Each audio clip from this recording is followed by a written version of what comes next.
तनिष्का ने फिर से पूछा है कि सर फिजिक्स में वर्क पाथ पर डिपेंड नहीं करता एंड केमिस्ट्री में आपने पाथ फंक्शन बताया है, इसलिए शायद थर्मो में लोगों को ये doubt work path. Okay okay, actually point ये है बेटा कि रिवर्स फिजिक्स में जो भी थर्मोडायनेमिक्स पढ़ी जाती है, फिजिक्स में जो भी थर्मोडायनेमिक्स पढ़ी जाती है वो सब बाय डिफॉल्ट रिवर्सिबल प्रोसेस के लिए ही पढ़ी जाती है। वहां जो भी प्रोसेस डिस्कस की जाती है वो रिवर्सिबल प्रोसेस ही होती है, इसलिए वहां पर एक पर्टिकुलर पाथ आपको बताया जाता है। लेकिन मैं आपको यहीं पर बता दूं, एक बात मैं यहीं पर आपको बता दूं कि अगर कोई भी एक सेकंड मैं आगे के पेज को यूज कर लेता हूं। जैसे मान लेते हैं, अगर हम मान लें कि हमारे पास एक पीवी कर्व मैं यहाँ पर दिखा रहा हूँ आपको, और सपोज कि ये इनिशियल स्टेट, ये फाइनल स्टेट है, और हम यहाँ से यहाँ तक एक रिवर्सिबल पाथ के थ्रू आए हैं, रिवर्सिबल पाथ के थ्रू आए हैं। तो ऐसा भी हो सकता है बेटा कि हम यहां से लेकर के यहां तक किसी दूसरे रिवर्सिबल पाथ के थ्रू भी आ जाए।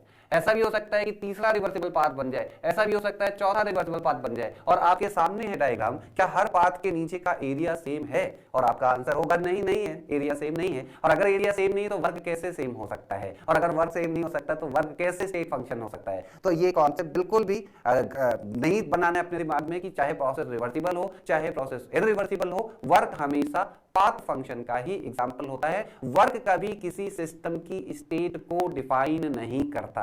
एक्चुअली पॉइंट क्या है, लोग इसी बात को नहीं समझते। लोग स्टेट फंक्शन की बात जब करते हैं तो उसमें उनके दिमाग में ये रहता है कि स्टेट फंक्शन उसे बोला जाता है जिसमें आने वाला चेंज पाथ पर डिपेंड नहीं करता है। एक्चुअली ये तो सेकेंडरी इंफॉर्मेशन है। प्राइमरी इंफॉर्मेशन ये है कि स्टेट फंक्शन उसे बोला जाता है जो सिस्टम की स्टेट को डिफाइन करे। स्टेट को डिफाइन करने में जो पैरामीटर यूज होते हैं उनको स्टेट फंक्शन बोला जाता है, और उन फंक्शंस की कैरेक्टरिस्टिक होती है कि उनमें आने वाला चेंज पाथ पर डिपेंड नहीं करता। और इसीलिए चेंज इन स्टेट फंक्शन को स्टेट फंक्शन नहीं बोला जाता, वो चेंज ही होता है। तो इसलिए ये चीज आप लोग अपने दिमाग में अच्छे से बना लो और ये यही फॉलो करना है। ये केमिस्ट्री एग्जाम में पूछा भी जा चुका है। आप पीवाईक्यूज में देखो तो एक बार आईटी ने पूछ रखा है कि reversible work path state function होता है, जो कि गलत है। रिवर्सिबल वर्क स्टेट फंक्शन नहीं होता, बिल्कुल नहीं होता।